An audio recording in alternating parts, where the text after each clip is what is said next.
हम सभी ने सुदामा और कृष्ण की दोस्ती की कहानी सुनी है।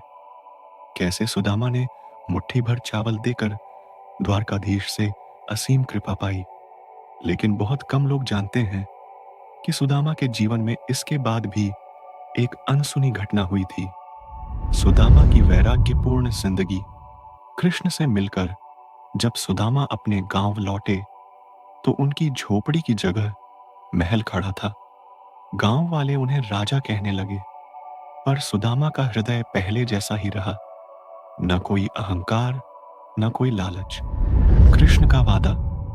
कृष्ण ने सुदामा से विदाई के समय कहा था, मित्र, जब तुम्हारा जीवन पूर्ण हो जाएगा मैं स्वयं तुम्हें लेने आऊंगा। यह वचन सुदामा के दिल में हमेशा गूंजता रहा। यमदूतों की उलझन। सालों बाद जब सुदामा का जीवन अंत की ओर बढ़ा, यमदूत उनके प्राण लेने आए। लेकिन जैसे ही वे पास पहुंचे, एक दिव्य आभा ने उन्हें रोक दिया। यमदूत चकित रह गए। ये कैसा मनुष्य है जिसे हम छू नहीं पा रहे। विष्णु का आदेश। तभी स्वर्ग से आवाज आई, यह कोई साधारण भक्त नहीं, यह मेरा सखा है। इसके प्राण लेने का अधिकार केवल मुझे है। यमदूत प्रणाम करके लौट गए। कृष्ण का आगमन। कुछ दिन बाद सुदामा अपने आंगन में ध्यानमग्न बैठे थे।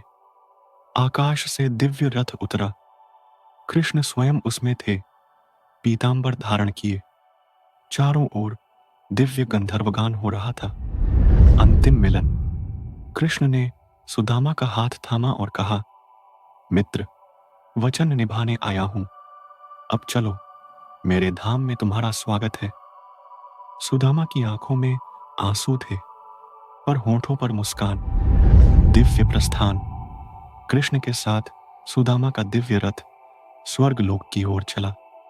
देवता फूल बरसाने लगे, गंधर्व गान करने लगे। सुदामा का वैकुंठ प्रवेश।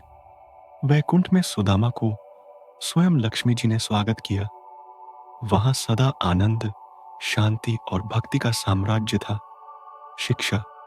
यह कथा हमें सिखाती है, सच्ची भक्ति में कोई दिखावा नहीं होता।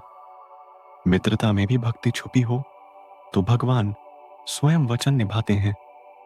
जिसने लोभ और अहंकार छोड़ा, उसके लिए द्वारकाधीश का धाम सदा खुला रहता है। ऐसी ही अनसुनी कहानियों के लिए अभी सब्सक्राइब करें।